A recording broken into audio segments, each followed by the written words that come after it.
Hey there, store owner. Quick question.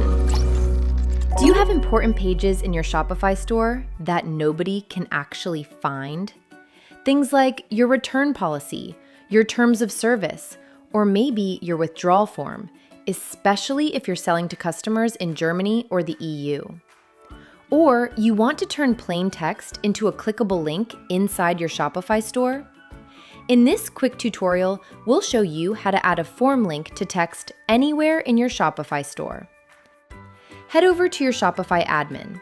Go to the section you want to edit. This could be a page, product description, announcement bar, footer, or theme customizer text block. Highlight the text you want to turn into a link, something like "View our Widerruf policy" or "Cancellation rights" in the product description, which we inserted a Widerruf button to. Click the link icon in the text editor toolbar. Then paste in the URL of your Widerruf policy page.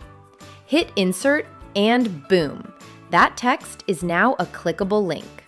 And don't forget the footer. That's prime real estate for policy links.